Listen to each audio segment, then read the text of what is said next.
pessoal, voltamos com o nosso podcast Taço Conta. E hoje temos um tema que a gente nunca trouxe esse tema aqui no nosso podcast, já tem 4 anos, né? Um tema ligado aí à importação e exportação e à parte logística, com um convidado muito especial, um amigo e um empresário também aqui da nossa terrinha do Espírito Santo. Bem, gente, eu queria pedir para vocês curtirem as nossas redes sociais, né? Nosso Instagram, nosso Facebook, TikTok com aqueles cortes maravilhosos que a galera prepara para você, o vídeo completo no YouTube e também naquele carro quando você estiver indo na sua fazenda, no seu sítio, na praia, também lá no Spotify. Bem, hoje a gente vai falar de um tema muito legal, que é logística e processos na importação. Para mim vai ser um super aprendizado, porque meu negócio é construtora, vocês sabem, né? Não entendo nada disso. O nosso convidado de hoje é João Bosco. E eu quero apresentar para vocês, né, essa figura aqui, que eu tenho muito orgulho de fazer parte, um pouquinho da vida dele, de ser amiga dele, que é um grande empresário, gente. O João, ele é técnico mecânico especialista em pintura na construção civil da ArcelorMittal, né? Ele foi funcionário da Receita Federal também, mas eu acho que o principal dele atualmente, né, e o que ele tem muito orgulho, ele é proprietário da empresa Trade Company no ramo de importação de diversos tecido, aeronaves, confecção, bolsas, embarcações, aeronaves, etc. Ok? A Vila Porto. A Vila Porto, isso aí. E ele tem, né, também tem franqueadora de lojas de vinhos e distribuidora de vinhos e consultoria aduaneira. Não é isso, João? Muito bem. A Vila Porto é uma empresa capixaba, né, a qual ele é proprietário. E a gente vai falar um pouquinho, claro, da logística desse processo de importação e da experiência que o João tem nessa situação, né, de viver, de ser um empresário aqui no nosso país, que não é fácil, né, gente? Então, João, seja bem-vindo ao nosso podcast Taço Conta. Obrigado, cara. Muito obrigado pela sua presença. Sei que a sua agenda é tumultuadíssima, né? Estamos aí nessa hoje, né, comemorando 22 anos de fundação do Grupo Vila Porto. 22 anos de fundação do Grupo Vila Porto, que não é para qualquer um ser empresário nesse Brasil e ter 22 anos de empresa. Então, seja muito bem-vindo. E já vou começar, João. Quando a gente fala de logística, né, o Espírito Santo é muito vislumbrado com logística, né, para quem está fora, né? Ele é muito visto, assim, que ele tem um potencial logístico muito grande. Para a gente poder fazer um processo de importação, ser importador no nosso país, onde a gente vai trabalhar aí com aquela questão de embalagem, de logística, né, documentação, é muito difícil? Então, Carla, quando a gente fala de logística, principalmente a logística internacional, você precisa ter um fluxo de navios, de avião, quem dera-se de trem também, e os caminhões, né? O Espírito Santo ainda não consegue receber os grandes navios, os navios cresceram muito, e o Porto de Vitória não consegue receber navios que cabem mais de 3.000 TEUs, que são as unidades de containers. Então, geralmente, você tem que usar um porto maior. Então, vem a sua carga, por exemplo, da China. Hoje acontece isso. Vai, vem da China, a carga para em Santos ou para no Rio. Aí tem que vir um navio de cabotagem, um navio menor, para trazer a carga para o Espírito Santo. Em épocas do ano, igual agora, quando a gente vai chegando no final do ano, muitas das vezes você leva 25 dias da China e depois mais 30 dias parado num porto no Brasil, para conseguir navio, né, espaço num navio para chegar à Vitória. Então, gente, que loucura! É loucura. Todas as vezes que a carga vem direto, isso é um facilitador. E hoje, com custo financeiro, você ter uma carga cada dia parado, cada dia um custo financeiro. Você deixou de vender, você está pagando armazenagem, você está pagando um monte de coisas depois que chega ao porto e não está fazendo dinheiro. Então, a gente tem esse primeiro gargalo. Depois, eu acho que o capixaba precisava entender um pouco, realmente, a posição do Espírito Santo é uma posição estratégica, que se você pega num raio de, no máximo, 1.000 quilômetros, você tem Salvador, você tem Belo Horizonte, você tem Rio de Janeiro, você tem São Paulo, você tem até Brasília.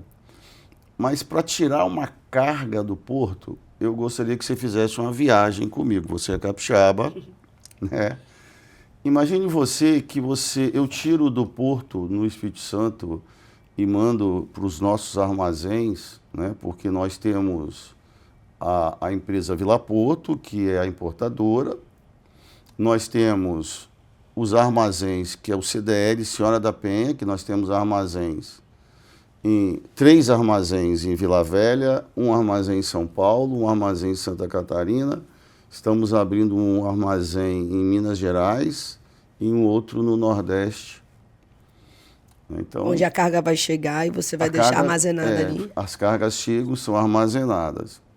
Então, a gente tira do Espírito Santo, manda para fora do Espírito Santo em torno de 3 a 4 mil caminhões ano. Né? Um caminhão, ele tem que passar... O primeiro desafio, ele tem que passar numa ponte do Aribiri.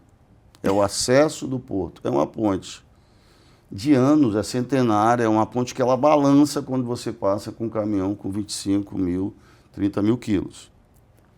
Depois você vem com esse caminhão, você tem que passar em Cobi. Sabe onde é Cobi? Ali onde Vasquinho Alves botou uma santa. Sim. Você passa ali, é uma rua apertada, tá certo? Aí você tem um escoamento que hoje Vila Velha até fala em ser um centro logístico.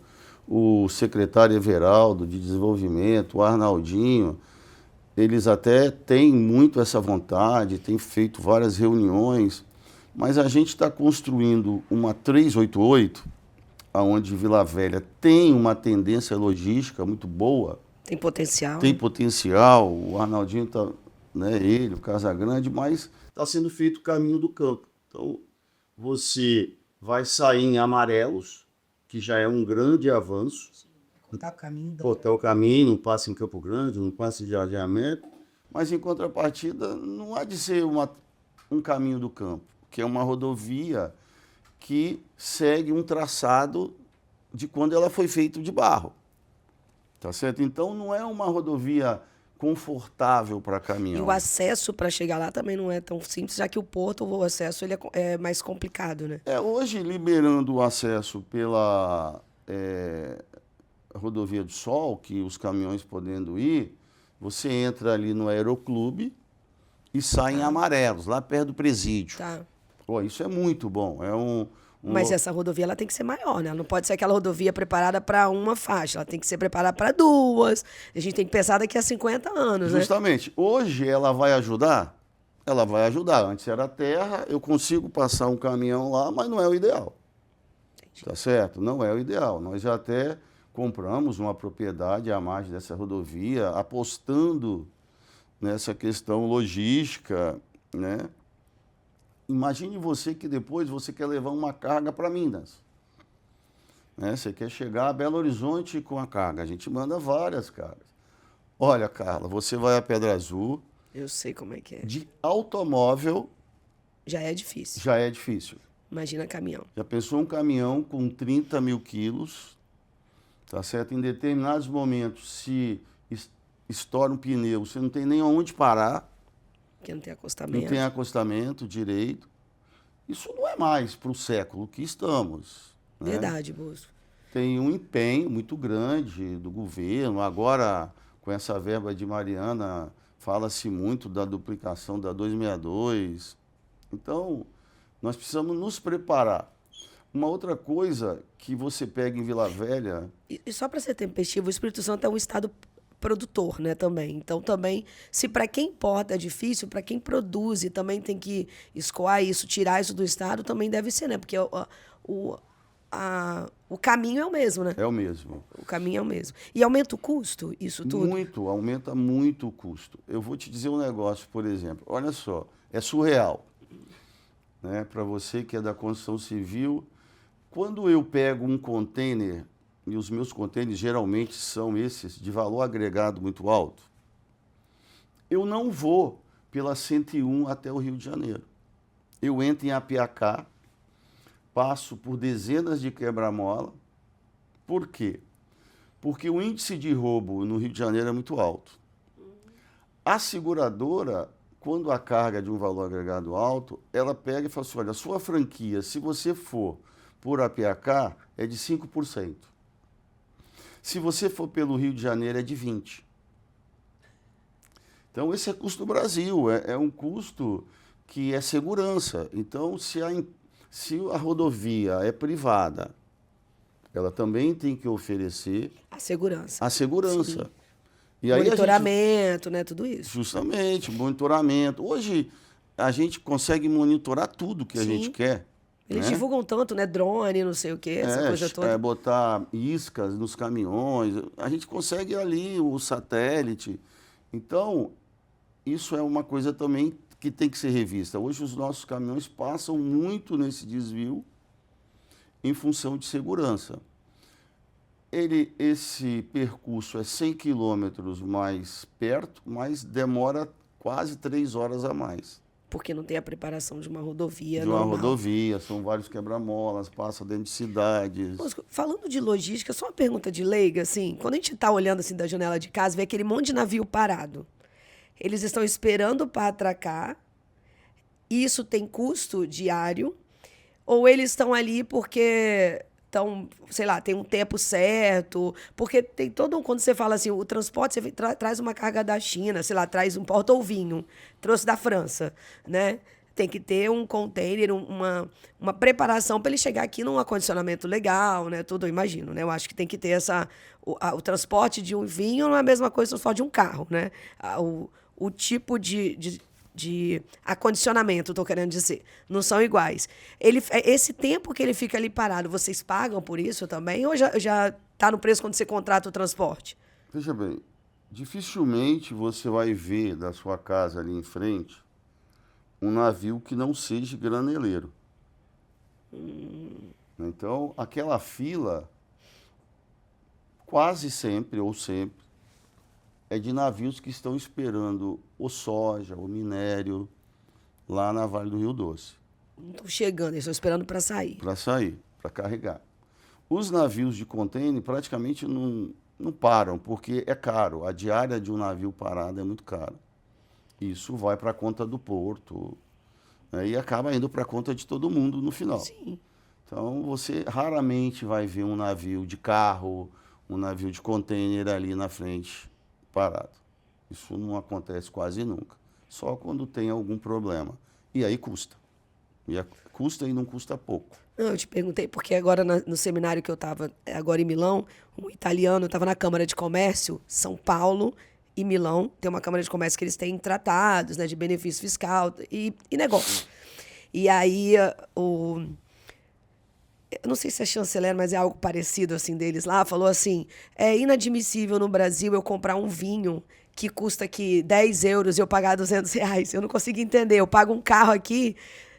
e ele falou da logística.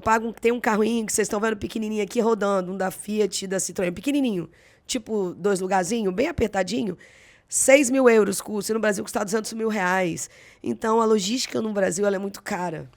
Aí essa questão do carro não vem só de logística, né? A carga tributária brasileira é muito alta, né? Então, você tem a carga tributária, e você tem o custo logístico, eu concordo com você, porque nós somos um país continental, né? Então, você veja bem, a Vila Porto, ela distribui os vinhos da Constoro, que é aí uma das maiores vinícolas do mundo e tem a maior fatia de mercado do Brasil, é a maior do Brasil. Nós temos mais de 20% de market share no Brasil, a Constoro tem. E você faz essa garrafa chegar... em todos os locais possíveis. Até assim, só brincando um pouquinho, um dia desse eu fui no Delta do Parnaíba, peguei uma canoa, andei o dia inteiro, parei num boteco. Constitor. Tinha um vinho da Constitor lá, um reservado. Então, é gratificante, mas não é fácil fazer com que esse vinho chegue lá, né?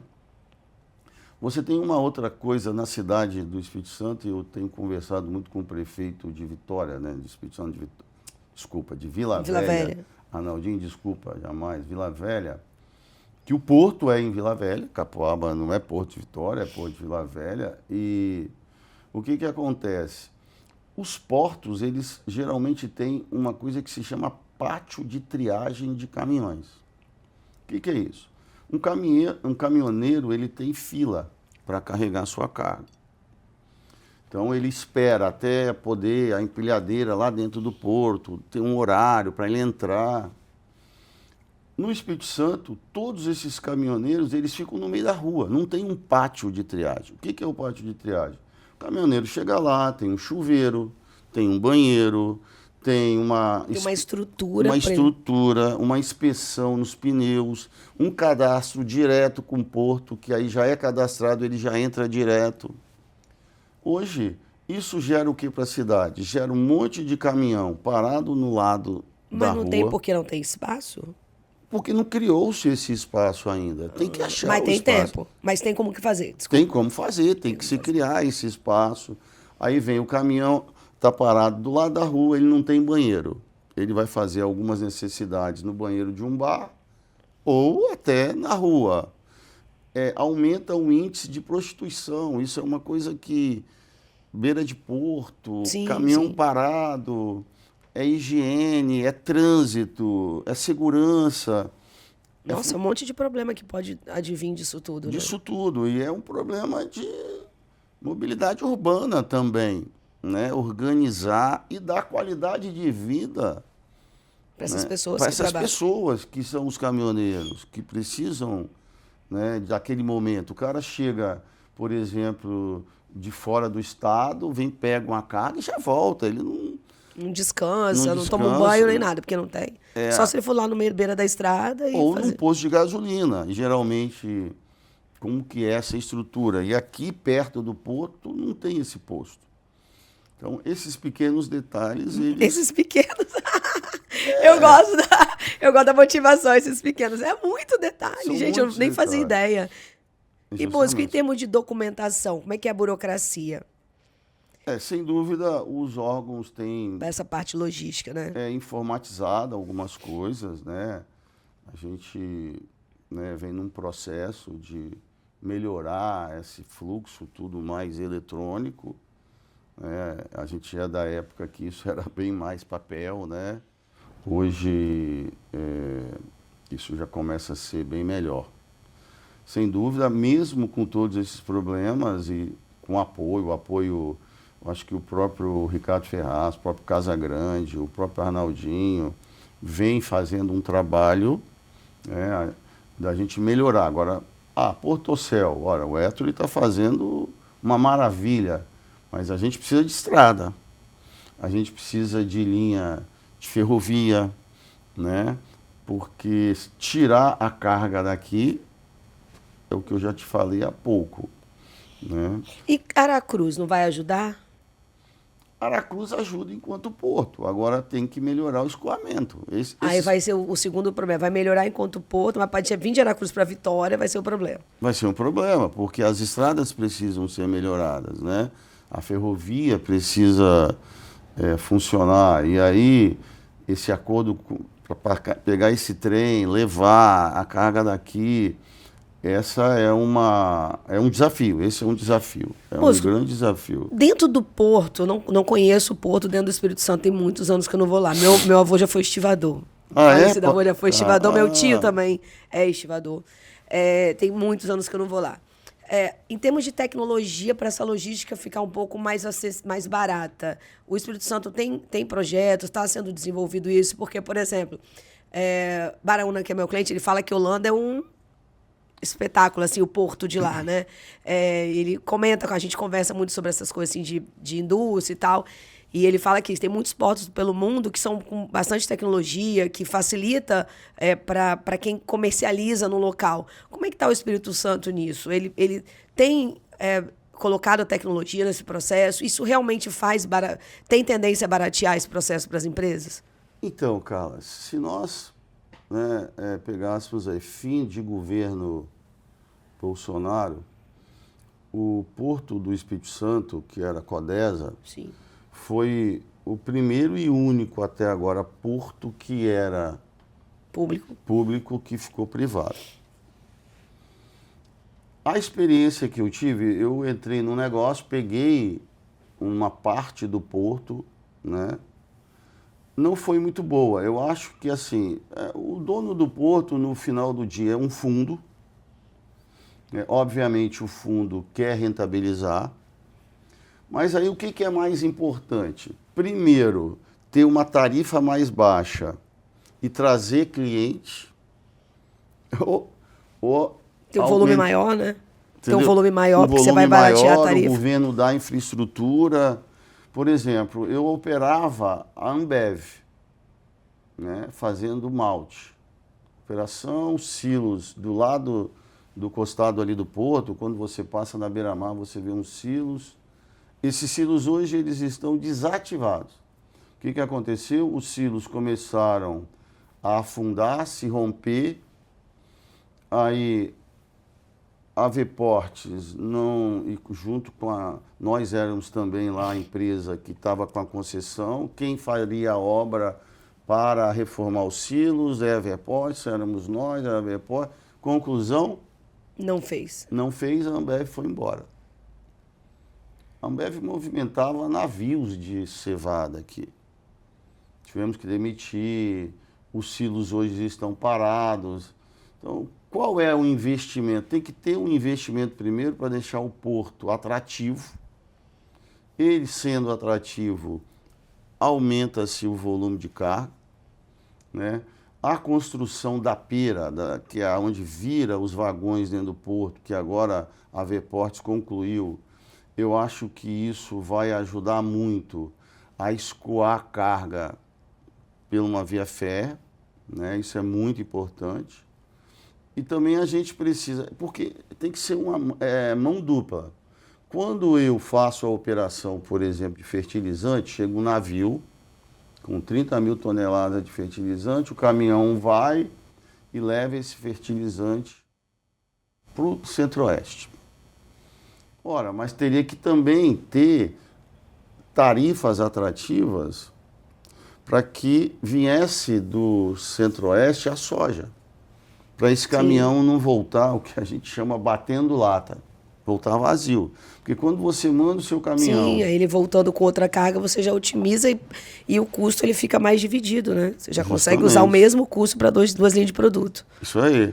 Então isso é super importante. Eu acho que você disse de estiva, né? Que antigamente é estiva, não sei se hoje é ainda. Meu avô foi estivador e meu tio é ainda, né? Ainda trabalha lá.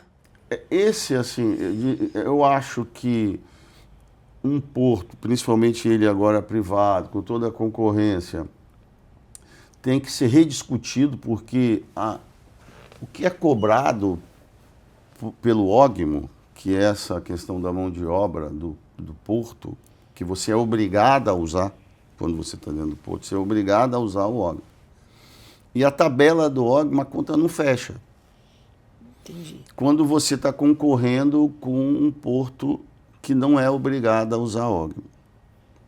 Tá certo? Aí você tem a condição de contratar do jeito que você quiser. Que você quiser, né? Então, isso muitas das vezes é uma coisa que inviabiliza, que tem discussões, que precisa ser melhor resolvido essa mão de obra.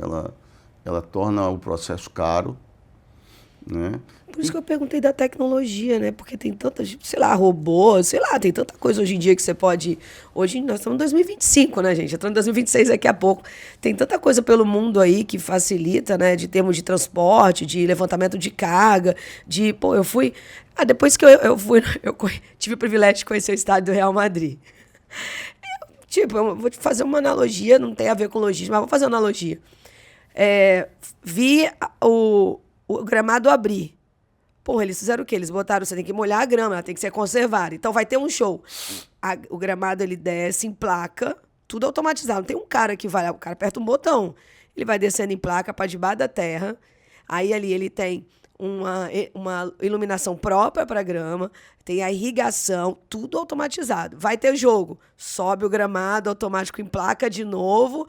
Você imagina, né? Aí vamos fazer um show no Maracanã. Põe madeira em tudo, aí tem que ter 500 homens para botar a madeira, subir não sei o quê, põe o carro, tira, leva caminhão, traz, aluga a madeira, devolve. Então, assim, tem muita coisa que a tecnologia ajuda, né? Então, de repente, o porto, se você pensar em gente e pensar em máquinas, a gente não podia industrializar mais para poder ser mais barato para as empresas, ser mais rápido, inclusive? Sem dúvida. O nosso sócio, que era nessa parte do porto que eu te falei, ele atua em vários portos no Brasil, um deles Paranaguá. E aqui o Espírito Santo começou a receber muito fertilizante, até porque a Eringe era daqui, antes de ser comprada e tal. E lá você tem correias transportadoras que a carga chega dentro do navio através dessas correias. Aqui você tem que ir com um caminhão, despejar no funil, pegar com um equipamento bem arcaico.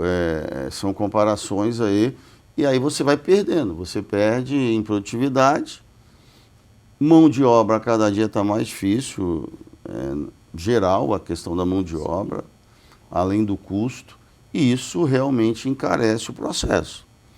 Se você visitar os portos da Europa, os portos da América do Norte, é outra modernidade.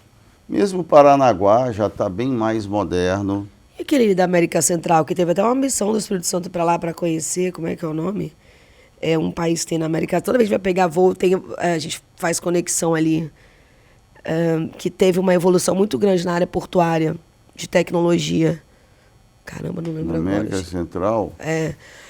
Muitos voos passam por lá. Antes da gente chegar nos Estados Unidos, antes de ir para outro país ali, ele tem uma frequência em Panamá. Panamá.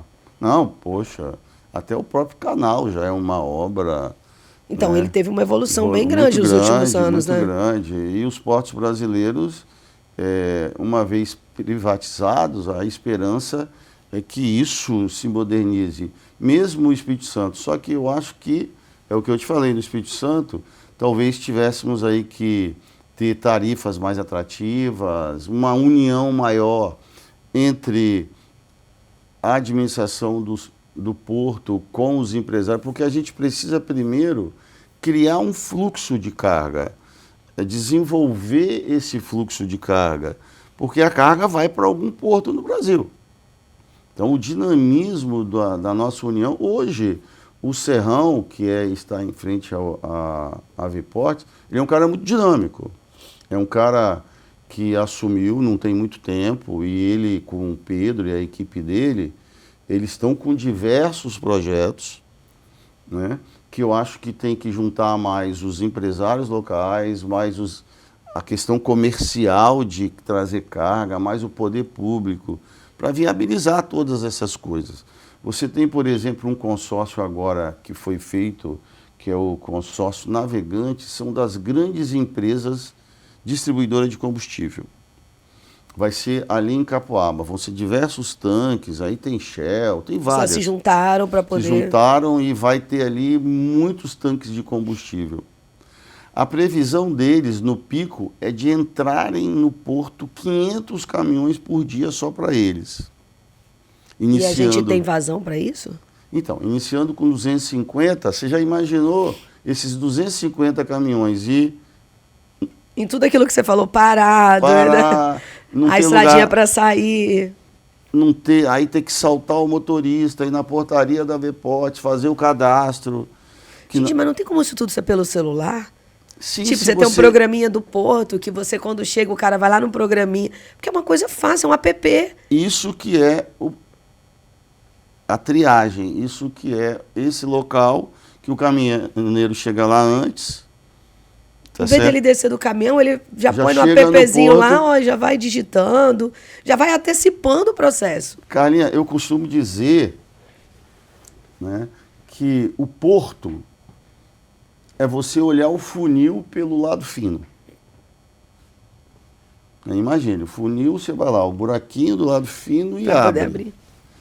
Então, a gente tem que tirar o máximo de atividades no porto, porque é muito nobre, é onde o navio para.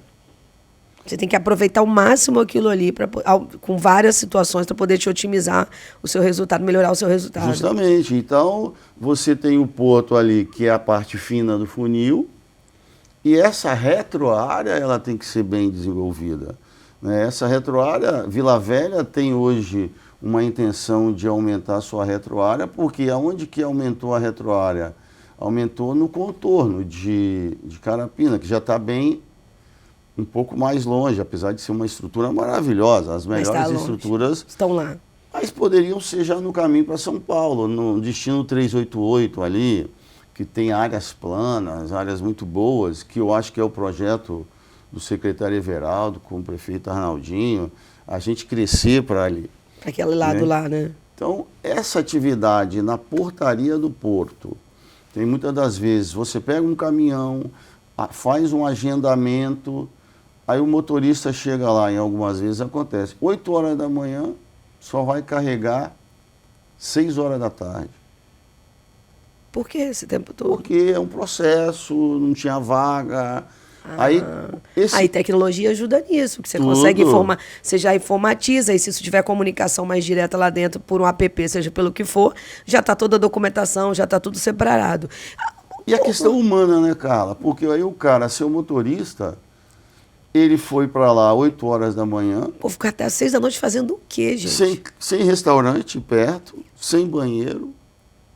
É o que você falou, é a qualidade de vida, de trabalho do cara, né? E tudo isso é uma engrenagem, tudo isso vai se encaixando, tudo isso vai aumentando. Aí o cara vai cobrar mais, porque ele chegou... Tem que sair. Chegou 8, ficou até 18. Então, se ele tem esse aplicativo que você falou, no centro de triagem, o cara diz, pode vir em caminhão que eu estou pronto para te receber. Ele pode até coordenar o período de chegada dele, se ele tiver informatização. Sim, a gente pelo celular a gente coordena, né?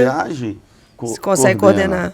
Mas aí, como que é? Primeiro faz o centro de triagem ou primeiro tem carga? Talvez o poder público tenha que dar essa estrutura, porque isso é caro, é você fazer um pátio, o terreno é caro.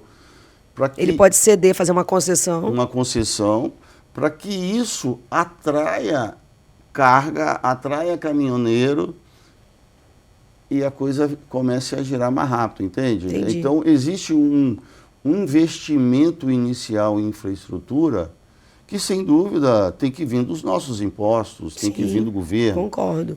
E, Bosco, não sei se você sabe, acho que você sabe, quantos por cento desse custo para a mercadoria chegar até o seu cliente, que é ou a indústria, ou o supermercado, ou a distribuidora, quantos por cento representa a logística do produto? Para quem está importando? Depende do produto e depende para onde ele vai. Por exemplo... Vamos dar um exemplo de vinho. O vinho, que vai mais para o Sudeste, imagino eu. Mas se você pegar um container de vinho barato, e for mandar esse container para Recife, não compensa, porque o frete vai ficar em 17% a 20% do valor da carga. Aí você teria que receber lá em Recife, ter uma central lá para poder administrar essa... Por isso que a gente abriu o Recife. As cargas mais baratas, a gente está trazendo para o Recife, já fica lá. Descentraliza a operação, por um lado isso... Te dá um pouco mais de trabalho, pouco você mais tem de trabalho. mais área para administrar. Mas aí um frete interno aqui, ele está em torno de 5%. Ok. Aí você sai de 5 para 20%. É muita coisa. E ninguém ganha 15% nessa mercadoria mais barata. Lá na última linha, quando você quer ver ela azul, nem que seja um azul bebê, mas azul, né? Você não quer ver a sua última linha vermelha, isso inviabiliza o processo. Então, a gente hoje tem uma descentralização da operação, né? Até porque vários estados estão tendo o mesmo benefício do Espírito Santo, porque a questão logística em determinada... óbvio, se é uma carga de valor agregado alto, aí é algo tipo avião? Sim, avião. Mesmo no caminhão, uma carga mais alta de valor agregado, que o frete seja menos significativo, né? Então, hoje, você pode trabalhar com, dependendo aí, uma média de frete de 5%. É o que mais ou menos você... Fora os outros custos, né? Você está falando só do frete, né? Mas fora toda a parte logística em cima, né? Sim. Aí você tem armazém, você tem uma série de coisas, né? Movimentação de carga. Se para importar é todo esse essa dificuldade, na realidade não é uma dificuldade, mas é toda essa complexidade da operação, para tirar um granito de Cachoeiro deve ser uma loucura, né? Para mandar para fora do país. Eu acho que você usou uma palavra aí, eu não quero falar pelo Thales, não, nossa. Não, deve ser uma loucura. Mas o pior é que alguns granitos são exportados pelo Rio de Janeiro, em função da falta de navio. Tá certo? Por exemplo, eu faço operações de café, de exportação. Faço logística para as grandes empresas aí mundiais de café. Eu vou pegar container no Rio de Janeiro. Eu vou lá, pego um container vazio, trago em Linhares para botar o café, porque... Para mim isso não faz sentido nenhum. Mas então, essas são as questões, e talvez a gente está fora, não entende, mas isso acontece, né? Existe um gargalo aí. Então, é uma operação que muitas vezes tem um custo de você ir ao Rio, pegar o container, porque é lá que tem o container, principalmente o de 20 pés, que só uma observação para vocês leigos aí que vão nos ouvir. O container que carrega café, ele tem uma classificação de container para alimentos. Você não pode botar o café num container que carregou produto químico, por exemplo. É porque o custo para higienizar ele deve ser uma fortuna. E muitas das vezes você não consegue, porque você não pode contaminar o café. Então, é uma classe distinta de container, que é um container... Uma especificação própria para alimento, né? Eu acho que falta também no Espírito Santo, assim, falta. Tem um monte de coisa boa, não estou aqui falando mal do Espírito Santo, não. Não, mas a gente tem que falar as boas e as ruins também. As boas. Você falou um monte de coisa boa já. Agora, também o Espírito Santo, hoje nós somos o maior, no Brasil, onde entra o maior número de vinho, onde entra o maior número de tecido, onde entra aí já alguns outros produtos. Então, eu acho que nós tínhamos que ter as faculdades têxteis. Poxa, tem uma importação de tecido. Nós tínhamos que ter mais enologia na faculdade de gastronomia. Hoje você tem uma ameaça de fechamento do laboratório do ITUFES. O que é isso? ITUFES é o Instituto da UFES. Quando você traz um vinho, e é a primeira vez que esse vinho está entrando no Brasil, foi feito no país de origem um laudo com as características do vinho. Tem que o Ministério da Agricultura ir dentro do contêiner, pegar 2 garrafas do vinho e fazer um laudo aqui. Onde está recebendo. Está recebendo, para ver se o vinho está dentro com aquele certificado de origem. Se está de acordo com as especificações. especificações. De acordo com as especificações, o que foi declarado. Hoje quem faz isso é a UFES, o ITUFES. Então vem lá, a gente manda aqui para o ITUFES. Isso é um processo que dura 3 anos. Então eu trouxe um vinho, tirei 2 garrafas, eu fico 3 anos, daí a 3 anos eu tenho que tirar de novo. Tem uma ameaça muito forte do governo federal de fechar o ITUFES, dificultando os laboratórios. A gente está aí agora nessa briga. Ora, o que a gente vai ter que fazer se por acaso acontece... Fechar. Gente, a Multivix pode abrir, a UVV, sei lá, gente. Aí que eu estou te falando. É outra oportunidade para eles. Outra oportunidade. Então a gente tem que sentar e rediscutir. Ou o próprio ITUF ser ajudado, o que precisa, porque senão... Fazer parceria, né? Porque na área federal você pode fazer parceria público-privada. Mais burocrático, mas você consegue fazer um contrato de parceria público-privada com as instituições para poder, por exemplo, sei lá, vamos fechar com a Vila Porto, com fulano, para poder fazer esse trabalho. E aí você consegue fazer uma modalidade específica com prazo determinado. Tem permissibilidade. Não precisa ir para Brasília. Internamente eles conseguem definir. É mais burocrático, mas você pode fazer um contrato para 30 anos, por exemplo. Agora, você já imaginou agora, eu tenho que pegar meu vinho, né? Eu recebo 2.500 contêineres de vinho no ano, pegar 2 garrafas quando tiverem aí vinhos novos ou estourados esses 3 anos, mandar para um laboratório fora daqui, isso se acontece esse fechamento. Então, Esse é um problema que não pode acontecer, entendeu? E outra, o laboratório não é uma coisa complexa. E aí tem que ter alguém entendendo disso. É a mesma forma tecido. Hoje, o Espírito Santo, se ainda não é o maior, é um dos maiores importadores de tecido, porque Santa Catarina conseguiu levar muito importador de tecido para lá. Então, Itajaí, né? Itajaí. Eu trabalho para o maior importador de tecido do Brasil. Se não é o maior, é o segundo. Só a gente aí são 2.000, 2.500 containers ano de tecido. Tem uma riqueza de tecido que fica aqui e que vai para São Paulo. Eu brinco assim, o Slim, na nossa viagem, falou assim, nossa, eu preciso de tecido para escola de samba. Cara, por que eu tenho aí alguns parceiros, alguns clientes? Então, isso não podia estar dentro da faculdade, fomentando o centro de Colatina, que é de moda, que está costurando, as pessoas entendendo de tecido, ter esse mercado mais aberto. Poderia, facilitaria muito, inclusive o processo todo. É porque o que a gente quer, Bosco, eu vou falar como contadora, né? A gente quer consumir aqui, porque a gente consome aqui, a gente deixa a riqueza aqui. Né? Eu acho que o governo quer muito isso. Eu acho que tudo que os governos têm feito no nosso estado é para isso. Né? Então, eu tento diminuir o tributo aqui interno, de vários produtos incentivando. Eu participo lá do GTFAS, que é o grupo de estudos tributários, que tem 18 entidades, SINCADs, SINCODIVs, né? FINDES, né? Um monte de entidade, e a gente discute com a Secretaria da Fazenda a melhoria do processo. Então, o governo sempre fala, o que a gente quer é beneficiar que o consumo seja aqui. Então, por isso que a gente é tão exigente para conceder um benefício fiscal.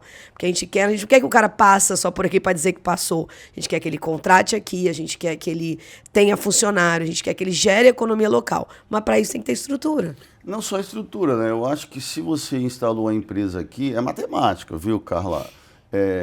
Hoje, se você pega basicamente de quase todos os produtos, né, de vinho, de tecido, 40% do consumo é São Paulo. Sim. Tá certo? E aí você pega os 3 estados do Sul, mais Rio de Janeiro, mais Minas Gerais, é mais 40%. O resto do Brasil é 20%. O resto do Brasil é 20%. Né? Vamos que seja 60%, o resto do Brasil seja 40%, né? Mas no vinho é isso. No vinho é 80 e 20. Lógico que importar só para o Espírito Santo, essa é uma conta que não funciona, porque Sim. Nós temos 3 milhões de habitantes, que é o tamanho de uma cidade de São Paulo, lá do interior de São Paulo, que vai ter 3 milhões.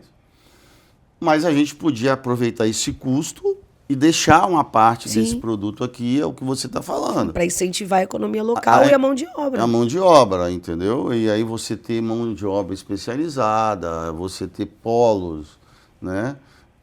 Isso é muito interessante. Agora, isso vem de total infraestrutura. Se você Isso quer vem de política pública, na realidade, né? Se você quer trazer, os seus clientes vêm aqui, você tem um hotel para deixá-los, os clientes de uma exigência maior, que é o Sheraton. Sim. Ilha do Boi, talvez. Não. Não, né? É ruim.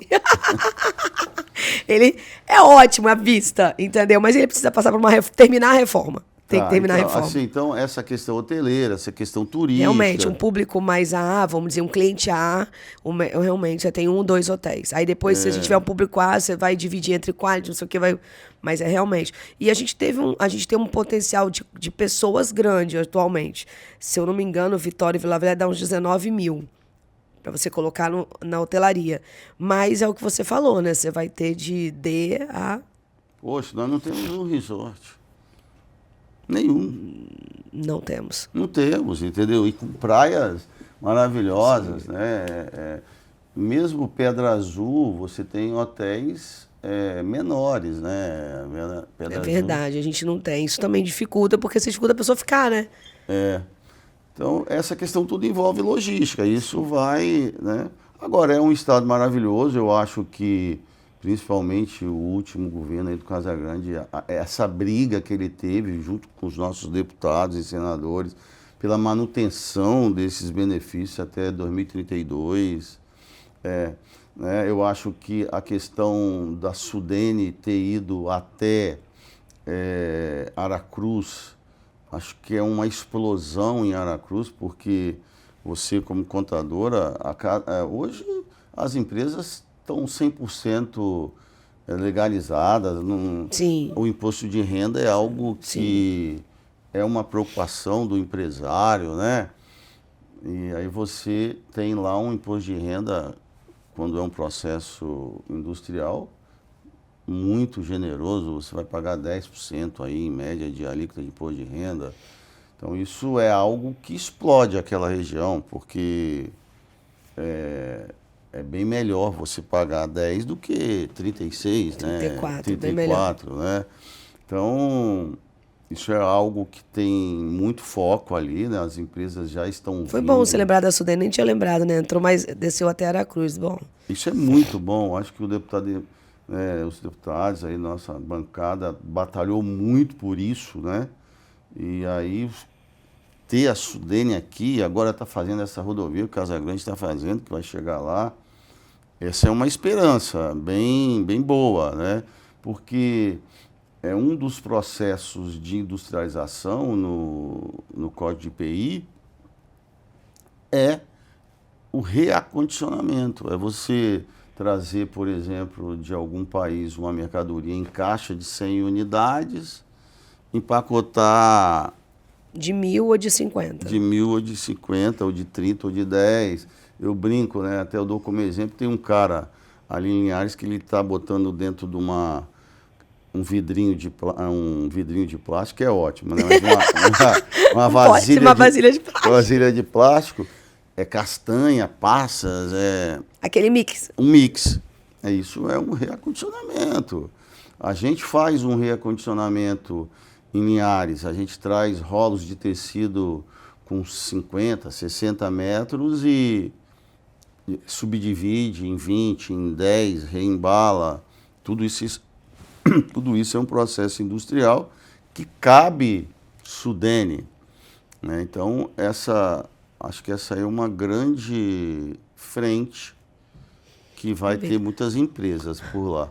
Bosco, nossa, aprendi muito. Mas para fechar, eu queria que você falasse um pouquinho da Vila Porto. O que foi esses 22 anos, com todas essas... Eu não vou falar de dificuldade, mas com todos esses desafios, e, consequentemente, eu sempre falo que um desafio tem uma oportunidade, que você passou nesses 22 anos à frente aí da Vila Porto. Eu acho que, assim, a concepção da Vila Porto, né? Eu venho dessa área que você falou no início, era área industrial, depois eu fui fiscal da Receita por alguns anos, trabalhei em Santos, trabalhei em São Paulo, trabalhei aqui como fiscal, depois fiquei um tempo morando fora, em Nova York, e vendo esse mundo se abrir e vendo a dinâmica que é o comércio exterior e o quanto o governo do Espírito Santo incentiva esse comércio com os benefícios, com as ajudas. Então, nós tivemos uma oportunidade, eu vi essa oportunidade e falei assim, na época eu podia sair da Receita como uma coisa que se chamava, não sei se ainda Licença não remunerada. Não remunerada, tem ainda? Tem. Aí eu podia ficar 3 anos mais 3 e eu criei algumas metas. Uma das metas era ter, com meus 55 anos, um VGBL que me desse um salário de fiscal de aposentadoria. No segundo ano eu consegui atingir essa meta. Eu falei, não preciso mais ficar na Receita, para quê? Eu vou pedir conta. Aí eu pedindo conta eu podia ter mais liberdade, assinar pela empresa, a legislação aí tinha algumas restrições. Ainda tem. Ainda tem, né? Ainda tem. E aí eu tomei essa posição, um foco muito grande no mercado têxtil, e depois veio o mercado de vinhos e de máquinas. Lógico que a minha experiência enquanto fiscal me ajudou muito, eu sempre estudei muito. E a Vila Porto, ela faz uma coisa, e aí que eu digo o que é logística, né? A gente participa desde a produção lá fora. Quando eu vou pegar um cliente, como você produz? Aonde você armazena? Como você manda? Qual é o porto? A gente quer participar de todo o processo. Como você descreve seu produto? Para que na hora que esse produto chegue na alfândega, a gente tenha total domínio dele, sabe? Como ele está embalado. Para o desembaraço ser o mais tranquilo possível. E que o fiscal tenha a maior segurança possível, que nós estamos ali trazendo a coisa certa, de forma certa. Então, a Vila Porto trabalha muito com engenharia tributária, a melhor engenharia, obviamente, que nós queremos pagar todos os impostos, a nossa empresa paga todos os impostos, mas a gente quer pagar o menos possível dentro da legalidade. Claro. Né? E aí a gente estuda muito o cliente, a gente ajuda muito o cliente nesse processo. Então a gente atua dessa forma. O que acontece? Muitas das vezes o cliente já toma um tamanho que é melhor que ele seja o dono do benefício, o dono do Fundap, e a gente diz isso para ele, administra para ele toda essa estrutura e ele nos divide, nos dá um percentual. Ou seja, você criou um hub também de negócio dentro da Vila Porto, dentro do seu próprio negócio. Isso aí.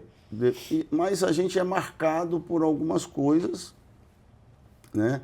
Que primeiro foi essa questão do Fundap, a diminuição. Isso nos deu tivemos que dar uma mergulhada, porque chegasse para você agora e dissesse, olha, Carla, você, a partir de janeiro, vai ter que viver com 1/3 do que você vive hoje, mantendo sua casa, todas as coisas. E era o que? Era o Fundap, era um ICMS de 12, passa para 4, e você tinha que manter todos os funcionários, E a gente teve até que cortar alguns clientes para poder concentrar em menos clientes, para poder concentrar... Teve que fazer um realinhamento da operação. Aí isso veio, foi um baque. Aí a gente levantou desse baque, começamos a fazer as operações. Depois a gente teve um incêndio monstruoso, que também foi um baque. E quando termina esse incêndio, a gente tem uma pandemia que é algo surreal. Quando você pega a pandemia, o que acontece na pandemia? Pô, a minha mulher a Paula pegava lá espátulas para abrir os pacotes. Mas imagine você que tudo isso, e voltando à logística, enquanto, eu brinco, que as mulheres não iam na igreja, os homens não iam nas festas, as mulheres não iam nas festas, ninguém na pandemia comprou roupa. Você comprou roupa na pandemia? Não, para quê? Não saí de casa. Por que eu vou comprar roupa no dia sair de casa? Agora, você trocou a cortina, aí comprou pano para a cortina. E vinho, então, nem se fala. Vou chegar no vinho. Você comprou para trocar a poltrona. Em compensação, para aguentar as crianças, o marido, a rotina da casa... O que a gente bebeu. Os meus armazéns e os meus caminhões, Carla, no início da pandemia, os postos e restaurantes das estradas fecharam. Eu tive que comprar para os meus caminhões geladeira e fogão, para os motoristas poderem... Tem uma condição mínima ali de sustento. Deles se cozinharem. E o consumo de vinho cresceu 60%. Ao invés de ficar em casa, durante toda a pandemia, os nossos armazéns passaram a trabalhar 24 horas. Que coisa, né, gente? 24 horas. Tinham motoristas que não iam em casa. Nós criamos salas lá com lugar para dormir, porque se eles fossem em casa, eles poderiam se contaminar. Então, é surreal a pandemia. E aí, hoje, fazendo 22 anos, os caras falam, pô, o que você vai falar lá para os seus funcionários? Eu vou falar que eu tenho muito a agradecer a Deus, porque... Gratidão, né? Gratidão, a empresa cresceu, cada dia cresce mais, passando por esse percalço. O meu avô dizia que topada é que faz pobre para frente, né? Então... Não é empurrão, vocês viram, é topada, tá? É topada, não é empurrão. Quer dizer, a pessoa fala, não, dá um empurrãozinho que vai, não, é topar, porque você mesmo sabe onde você está indo. Então, eu acho que a Vila Porto se solidificou. Hoje, a Vila Porto está se preparando para muito mais ter governança. As empresas familiares perdem muito por não ter governança. Estamos num processo de governança, um processo de desenho de processos. Acho que desenhar os processos, e estamos assim nos deparando que é bom fazer 22 anos, mas também você tem vícios de 22 anos que precisam ser desenhados, corrigidos. Estamos nos preparando para um processo de sucessão. Hoje já tenho meu filho já lá na empresa, o Luiz, que é meu sócio, já tem os filhos que estão ficando adultos, não sei se vão para a empresa. Enfim, a gente precisa organizar isso tudo para não ter surpresas, né? Ou seja, agora você está trabalhando num projeto de longo prazo. De longo prazo. A gente está fazendo um planejamento estratégico para os próximos 7 anos. Né? Por que 7? Essa data 32 de fim de benefício, então a gente... Vai ser uma data muito impactante para muita empresa. Muita empresa. A gente tem que estar preparado para ela. Né? Eu penso, se o Espírito Santo, nesses próximos 7 anos, é um pensamento, mas eu sou um sonhador, tá, Carla? E vivo do meu sonho, acredito no meu sonho, e graças a Deus é isso que faz a empresa ir para frente. Se nesses 7 anos a gente tiver uma estrutura logística, desses apoios todos, o mundo atual é logística. Eu penso que é o seguinte, qualquer um, hoje o Fundap é em torno de 2,7%, que é o que deixa o benefício. Qualquer um empresário paga 2,7% para mim, para eu fazer uma logística de excelência para ele. Dá toda a questão tributária pronta, a melhor forma, ter a mercadoria dele tratada com carinho. Na verdade, ele está lá em São Paulo, geralmente, a maior parte de São Paulo. E eu estou cuidando da mercadoria dele, do produto dele, sabe? Cada produto eu digo aos meus funcionários, pega esse produto com carinho, é filho do cara que está lá em São Paulo, é esse amor. Então, eu vejo que o benefício Fundap talvez nem faça falta. E eu vou também dizer, eu brinco com meu filho, cara, aprende mais logística, vai para fora, faz pós-graduação, porque você vai receber pizza. Mergulha mais, né? Você vai receber pizza com drone. É que isso parece pra gente aqui um pouco longe, mas não é, né? Não é. Eu viajo muito nesses seminários internacionais e tá muito próximo isso da nossa realidade. Talvez falte o que ele falou, estudo, ou seja, boa vontade da gente estudar e conhecer, coragem para inovar e trazer, e política pública para permitir isso com facilidade. E a união de todos esses setores. Exatamente. Se a gente se unir, eu acho que a gente consegue não só baratear, mas melhorar todo esse processo para todos os empresários e para quem está na ponta final, né? Que quem está na ponta final também vai ter um resultado melhor. Então a Vila Porto, o grupo Vila Porto, né? Do que a gente é composto, né? É importante a gente frisar isso. A gente tem a Trading, que é a importadora, importamos diversos produtos, desde vinho, tecido, avião, máquinas, barco, o que aparece a gente importa, é uma Trading. Temos o despacho interno, que fazemos internamente. Temos uma empresa de consultoria, né, que a gente faz os desenhos, apoio para os clientes. Dá apoio para os clientes. Temos uma empresa de armazéns, que é o CDL Senhora da Penha, Centro de Logística Senhora da Penha, que temos esses armazéns que eu citei. Temos a transportadora, que é a nossa frota, a gente terceiriza muito caminhão, mas hoje já temos uma frota própria, principalmente para suprir aqueles fretes que dão menos dinheiro, que você não acha quem faça, os momentos de maior pico que faltam caminhões. E como um negócio novo, nós temos uma distribuição de vinhos, né, que a gente faz toda a logística de vinho, mas a distribuição, a venda, é um negócio novo. A gente, nesse negócio, temos lojas de vinhos. Hoje nós temos uma loja em São Paulo, no Itaim, outra loja em São Paulo, em Alphaville. Temos uma loja em Teresina, estamos abrindo... Qual é o nome da loja, gente? Ville du Vin. Como? Ville du Vin. Ville du Vin. Teresina, eu tive em Teresina esses dias. Uma loja bonita lá. naquele calor, né? Calor. Mas o pessoal lá bebe bastante vinho, bebe. E aí eu posso te dizer o seguinte, que Teresina é o único lugar do mundo que eu viajei que você bota um casaco quando entra nos restaurantes. Que o ar-condicionado até no banheiro é 16 graus. É muito frio. Você viu isso lá? Eu tive lá mês passado, eu dei curso lá para construtor e saí para jantar. E o pessoal bebe vinho, realmente anda de roupa de frio à noite, dentro do restaurante, todo mundo casaco. É muito frio. Tem uma menina que bota o casaco. Enquanto você vai nos países frios, tem uma menina para tirar. Lá bota, é incrível. E aí estamos abrindo também em Camboriú. Tem um outro lugar aqui que eu me esqueci. Então, esse é um business novo, é uma franquia.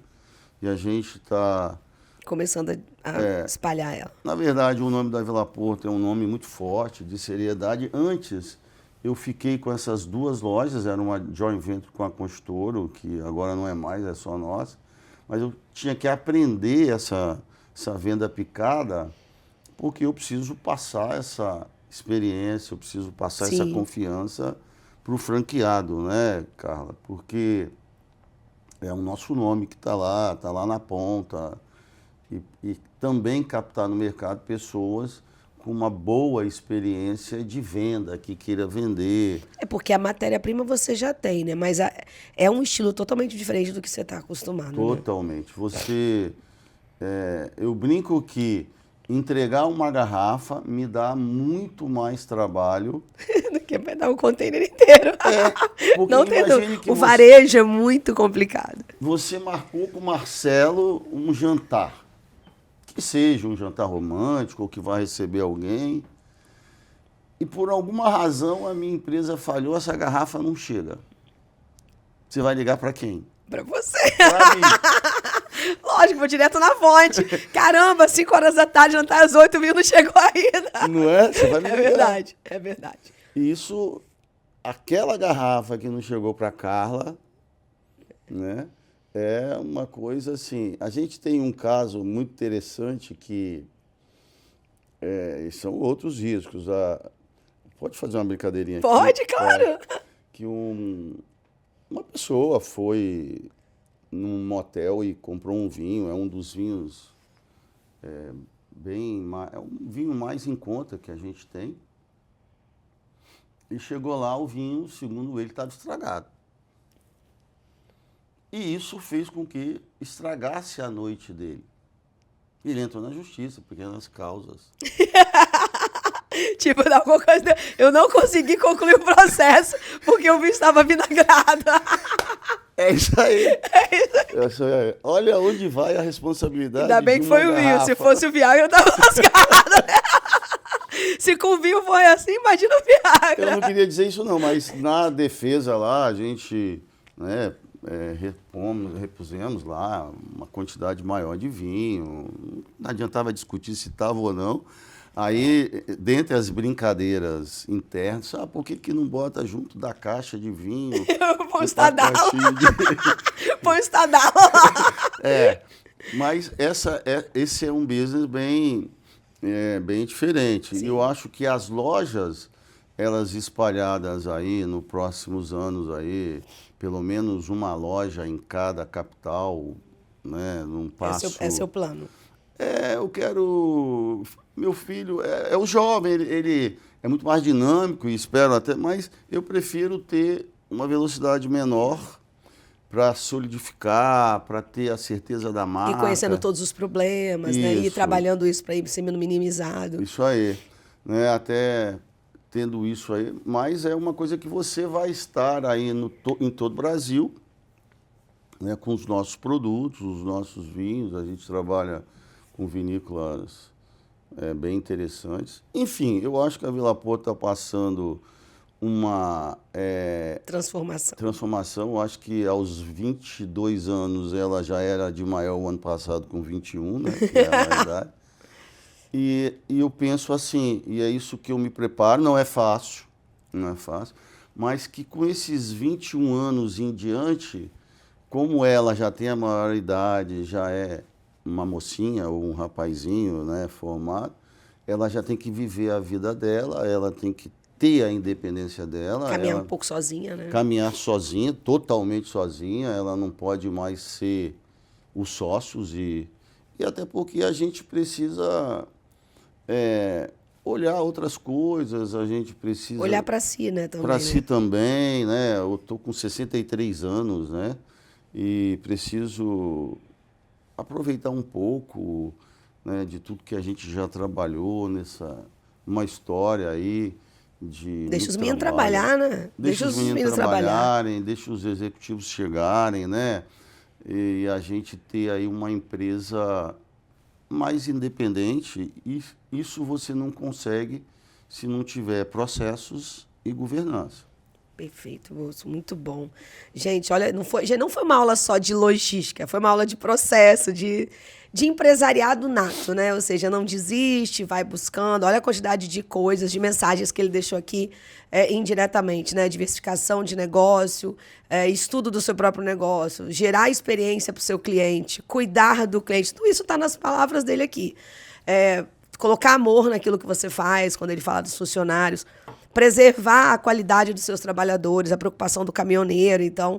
E, claro, olhar todo ao redor aí, né? A estrutura governamental, atuar junto ao governo. Tudo isso são recados, são insights que ele deixou aqui. Para você empresário, né? Você contador também, que não deixa de ser um empresário, só que é um empresário de serviços, né?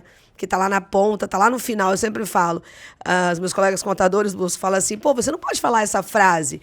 O contador é sempre o final. Eu falo, mas não é porque a gente está no final que a gente não tem que entender o início, que eu sou muito defensora disso. Então é assim, por que você vai na obra? Por que você conhece o engenheiro? Por que você conhece o peão? Porque eu estou lá recebendo tudo e é muito fácil. Você sabe que eu sou contador, né? Eu sei. Eu estou recebendo tudo e aí é fácil a pessoa criticar. Então eu falo com as pessoas, cara, você nunca foi numa obra, você não sabe a dificuldade que é quando você recebe uma nota, que você passa. Antigamente era carimbo. Recebia a nota, o cara subia no caminhão, contava tudo, carimbava, pá, escrevia, dentro do negócio. Aí junta na semana, aí já está tudo marrom das terras. Manda para o financeiro, vai para conta, depois vai para a contabilidade. Hoje em dia é tudo informatizado, mas como que funciona isso, né? Então, isso que você faz de conhecer o cliente, de entender como o seu cliente trabalha, é a mesma coisa. Só que você está na ponta para iniciar o processo, que é a trazer a mercadoria para depois vender. E isso é muito legal. Bosco, parabéns, né? Já te admirava, te admiro mais ainda hoje. Acho que você é uma pessoa batalhadora, uma pessoa que preza a família, né? Eu acho que todos podem ter certeza. Só pesquisar, gente. Só que eu estou falando disso, isso é pesquisa. Empresas bem-sucedidas têm famílias mais estruturadas. Tenha certeza disso. Poxa, é legal, cara. Você pode ver, a gente tem vários exemplos disso no Espírito Santo, pouquíssimos deram certo, empresas familiares aqui. Eu tenho certeza que a sua empresa, mesmo você tendo sócio, não deixa de ser familiar, porque o sócio, a família dele vai estar lá e a sua também. Não é uma empresa que você trabalha para alguém, que é alguém que não se conhece. Então, empresas familiares dão certo, porque normalmente a sua estrutura familiar dá certo. Tem apoio, tem estabelecimento, casa, né, se respeita. Então, isso você transfere para quem você vende. Então, é uma sequência. Sabe aquela coisa assim que a gente ouve? Você vai contratar alguém que briga com os pais o tempo inteiro, que tem problemas internos, que não se relaciona bem? Não. A entrevistas pessoais que a gente faz é para isso. Deixa eu ver como é que você está com a sua família. Se a pessoa não consegue se dar bem nem com pai e mãe, imagina com os colegas de trabalho. É a mesma coisa. Quem tem uma estrutura familiar consolidada consegue normalmente transferir isso para a sua empresa, porque tem paz. E aí você consegue... Essa paz, ela transiciona, ela vai parar lá na frente. Isso é muito legal. Eu acho que, assim, né, Carla? Em primeiro lugar, obviamente, o agradecimento é a Deus, né? Porque muitas das vezes você que está em cima da pirâmide não tem a quem recorrer, a não ser a Deus, porque muitas das vezes a decisão chega para você e nem sempre a decisão é que dói menos, né? Isso é muito importante, mas também você tem que ter um princípio muito básico, que é de justiça, de ter acordado e pedir para ser justo e dormir se desculpando se não foi justo e tendo, assim, qualidade de vida. Eu digo sempre a cada chefe lá da empresa, agora os diretores, dê qualidade de vida às pessoas. A qualidade de vida, ela pode ser até o mínimo. Olha, por que você está triste, Carla? Eu estou triste porque eu briguei com o Marcelo. Você quer ir embora, conversar com ele? Sabe? Tem essa mobilidade lá, o cara sai, não tem esse negócio de bater um ponto. Não, Sim. As pessoas, elas precisam... Eu também defendo isso, Bosco. Meus colegas contadores também não gostam disso.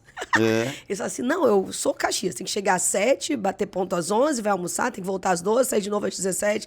Falo, gente, eu consigo perceber, a minha empresa é pequena, mas eu já tive 42 funcionários, e para o escritório de contabilidade é muita gente. É muito. E eu conseguia perceber quando qualquer um deles, até a faxineira não estava bem. Sim. E eu chamava para conversar, tá acontecendo alguma coisa? Não é ter envolvimento, mas é respeito. E não só, né? Quando chega o cliente, você recebe um grande cliente. Imagina a cara da pessoa com problema em casa, né? Mas não? aí entra a menina do cafezinho, eu faço isso direto, assim mesmo. Essa aqui faz o melhor cafezinho do Espírito Santo. Já tá botando ela lá em cima, né? Pra ela se sentir valorizada. Valorizada, porque ela faz aquele café com amor. Então, ela sabe como eu gosto que limpe a minha sala. Né?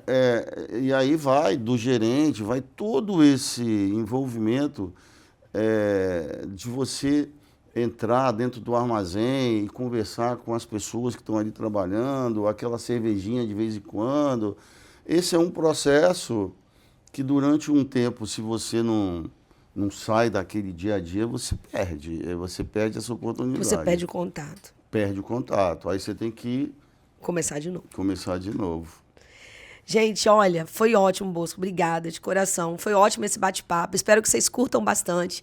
Não deixem de curtir as redes sociais da Tasso, né? Tem muitos assuntos legais para vocês. Tem muitas histórias de vidas como essa. Tem muito conhecimento técnico, não só para contadores, mas também para empresários. E curtam nossas redes sociais, né? O TikTok, Instagram, Facebook, o Spotify e o YouTube. Daqui a pouquinho vocês vão ver o podcast do Bosco no ar. Obrigada e até a próxima.